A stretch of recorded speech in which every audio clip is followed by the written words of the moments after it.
Cool, I have enough space. Welcome back to my channel. If you're new here, my name is Savannah Rose. I make videos about living the brightest life you can, starting with what you have right now. And in this video, I am going to read to you guys some of my poems. If you've been watching my videos for a little while or have seen any of them, you may know that I published my very first book through Amazon self-publishing in April of this year. I almost said last year. And I haven't yet made a video reading any of my poetry, and that is because I have just straight up been bad about posting consistently. But this is the second Saturday in a row that I have posted, and I'm super freaking stoked about that, and I'm super freaking stoked to continue that trend. And before anybody even asks, I will let you know right now that I am wearing a t-shirt that covers my underarms. I will not be showing my armpit hair to you in this video. Yes, there are people that specifically ask me to lift up my arms on camera more often, and no, I'm not going to do it. More on that in another video. If you are new here, make sure to hit subscribe and to turn on the bell icon so that you can get notifications every single time I post. Like I told you, every single Saturday is what I'm going for, so be expecting that in the future. So the book that I published is called All the Things I Left Unfinished, cover art by my friend Ariana Perry. I will leave her information down below if you want a commission from her. She is absolutely amazing, and I freaking love her. And I called my book All the Things I Left Unfinished because I have a really bad habit of not finishing things that I start. Wow, oh my god, it's so crazy that I would name it like that. I wrote everything in this book within 3 years. I got kicked out of the house at 18, moved to Texas, did the whole grown-up thing, had to really stumble and fall and go through so freaking many things during that period of time.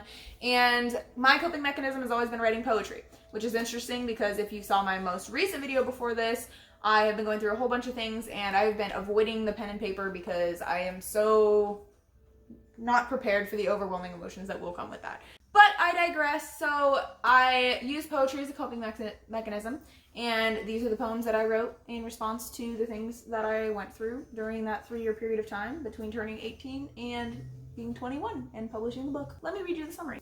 So the back of my book has got a cute little picture of me blowing some bubbles, and then a mini poem, and then the summary. I will read that for you. I might have honestly read this in the video where I announced that my book was coming out, but I think that this is a good thing for me to recap on, especially since I'm going to read you some of my poems. All the Things I Left Unfinished is simply that. It's a collection of poems that were written during some of the hardest points in my life, events that I still haven't been able to process. This book was born from a place of raw, intense emotion, and so it was created to be exactly what it has become. With each piece, I tapped into the rawest forms of feeling that I had to face. If you want a sugarcoating, look somewhere else. This work is the completely uncensored expression of a girl going through several forms of heartbreak, displacement, diagnoses, and facing the layers of her sexuality. I'm beyond proud to be sharing this with you as the first major project I have finished. Thank you for allowing me to tell you my story. Thank you. And then, the poem that I wrote at the beginning, which I skipped, is, if I wrote a list of all the things I left unfinished, well, it'd never end. That is if I finished it, which I likely wouldn't. That's a paradox in and of itself, isn't it? Isn't it? So here I am, reading you my poetry. And being a freaking weirdo while I'm doing it. I will start off with some happy poems because I feel like I should start this off on a good, positive, lighthearted note.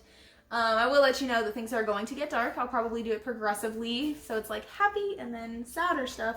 And I will leave trigger warnings for the things that I will be talking about when we get to those poems. JK, I changed my mind. I'm actually going to read them from sad to happy because that's kind of the way the book goes. Part 1 is all of the super terrible things I went through, and part 2 is growing. So I feel like I need to tell you the sad poems first so that you can go through those feelings, and then the happy poems, which will be reflecting on how much I've grown. When I first released the book, I did a whole bunch of artwork for the first 10 people that bought it. It was basically family. The design that I did for the paintings were primarily from a poem that I wrote called Where Is My Mind, and a illustration that went with it. By the way, I did all of my own illustrations inside of the book. I just got the cover commission. Called Where Is My Mind, and it is an eye that says no signal, and the poem is called Where Is My Mind? If you're interested in me replicating that little illustration for you, I think that it really spoke loudly to a lot of people. If you're interested in that, I actually have these little wooden squares and I can do a painting for you, so just reach out to me and commission me and I will paint one for you. But first you probably want to hear the poem. Where is my mind? Where's my mind? I think it's gone away. The more I try to find it, the less I have to say, and the less I have to say, the more I die inside. I mean, not to be dramatic, but check behind my eyes. The gloss is just a sheen to protect and to disguise what I don't want you to see. You think you'll be okay, and for a moment you are. Where am I going? What does this mean? If my brain is a TV, then nothing is on screen. I just want to scream. I just want to scream. I just want to scream. It's here, but it's silent. What does that mean? Could it possibly be that I've lost it? I'm done for, bursting at the seams. Or could it be that everyone's this way, and I'm not as abnormal as I seem? Still, I can't seem to finish anything. Here we go with the themes again, not finishing anything. I'm so clever. So yeah, heavy poem, but that was one of my absolute favorites that I put into this book. I loved this poem so much I edited it honestly hardly at all because I loved it so much. Okay, so we're going on to poem number 2, which I think is going to be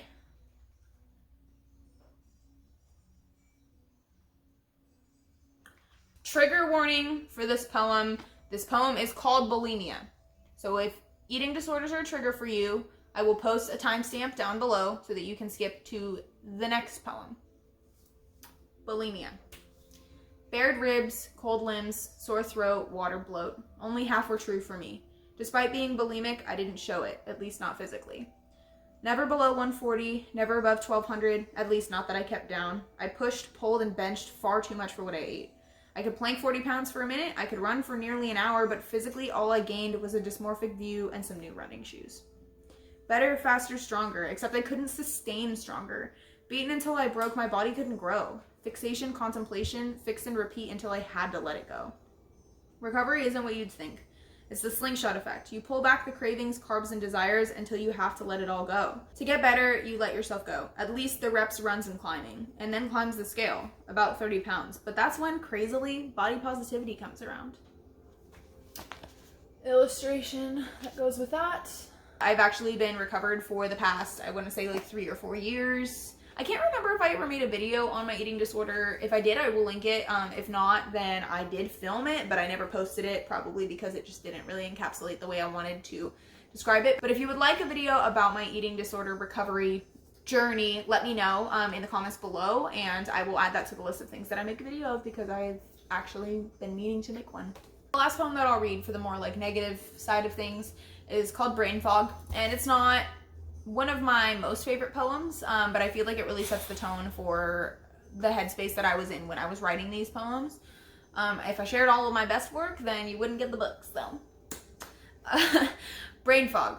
I haven't been thinking clearly. Every day is muddled and murky. Don't read me wrong, I'm happy, but I can never remember, really, why I do anything or really what I do in the first place. Every time I walk into a grocery store, I leave with hours wasted and little gained other than shrimp and oat milk. That's the only thing I can remember whenever I went to the store. That's why I do curbside pickup, because it's so much easier. On the lighter side of things, these poems are super bittersweet, but they're still sweet in some way, like a Sour Patch Kid. I will read you Dreamer. They call me a dreamer, sitting up on a cloud. They try to condemn me for thinking too loud. Begging and pleading, they shout up ahead, but little do they know I've gone off to bed. The things that swirl around in my head will make me worthy one day. At least that's what Dream Me has said. She's got a house, a husband, and gold. She doesn't even try to fit into her father's mold. She's happy and healthy, though brash and bold. She's got a heart made of diamonds. At least that can't be sold. I want to be just like her, so I visit her daily to get coffee and suntan, and she tells me gaily, Savannah, don't lose your soul. You may lose your mind when you can't keep control, but you've got to remember no matter what he stole, he can't take your Eunice. Only you can do that. So don't give up your battle, get right back on track. Keep doing your thing, girl. Don't be anyone's snack. You're a goddamn entree and some dessert at that. I love that poem, yes! The original one was not as good, and then I found it years after I wrote it, and I edited it, and it's... I can't chef's kiss right. Chef's kiss. That might have been wrong. I think that I will close off with a theme that is relevant for right now, but isn't going to be something that is a huge theme in the book because I don't want to give away all the best poems. So this poem is called COVID-19. Mind you, when I wrote this poem, it was when COVID-19 first broke out. I published this book. I was finishing and then published this book the end of April. So right when everyone was going into lockdown. So hindsight's 2020. I wrote this at the beginning of everything. So if I offend anybody in the realm of me taking it lightly or whatever, if I didn't put it in the right words, I feel like it was a really good way to put it for when things first started, but I feel like you always got to put a trigger warning on something. So just letting you know. COVID-19.